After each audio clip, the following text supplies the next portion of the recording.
Climate change is increasing the frequency, so how often, and the intensity, like how big or extreme weather events are. Events like floods, bushfires, and storms.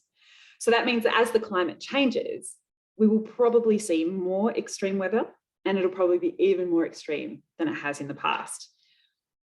But the question actually asks about disasters. And a disaster is something more than just an extreme event. Disasters are about people. They're about the people who experience an extreme event. And in particular, this question asks about natural disasters, and that's really interesting.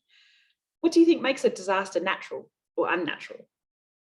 This is something that researchers have been thinking about for quite a long time, actually. We can talk about a natural disaster as a destructive event that's caused by the forces of nature.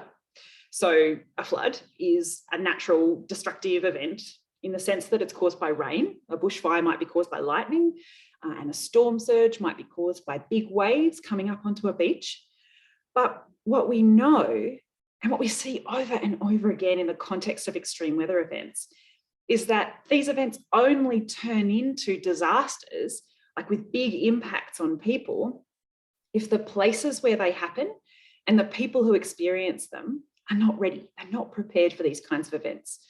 So a natural disaster needs more than the destructive natural forces. It is also a kind of extreme event that happens to people who aren't ready. So for example, bushfires are really common in Australia. Pretty much every year, somewhere is burning. Might be burning a huge fire, or it might be a slightly less huge fire, but it turns into a disaster when we see people impacted, lives lost, homes burned down, communities really affected. And what we know is that people are more likely to experience those kinds of destructive effects when they live really close to the bush, when they live separated from their neighbours. So it's harder for firefighters to get to their home to defend it. When they live really remote from firefighting resources, for example.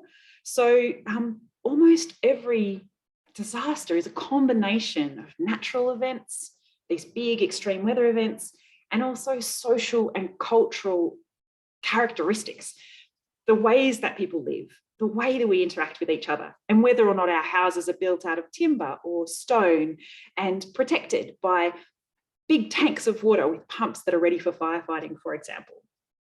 So with a big thank you to Princess Street Primary School, grade 5, 6 yellow, the question you asked is a really important one for two reasons. First of all, we really need to urgently act on climate change, because if we leave climate change and it leads to more frequent, more extreme weather events, then we're going to see more and more disaster events too, those kinds of impacts on human communities. But the second thing is, because we know that climate change is having these impacts on extreme weather events, we need to make sure that all of us have the information and the help and the stuff, like the resources, the money and the skills to prepare for extreme weather events of the future. Because the better we prepare, the more likely they are to end up just as extreme events and not as disasters.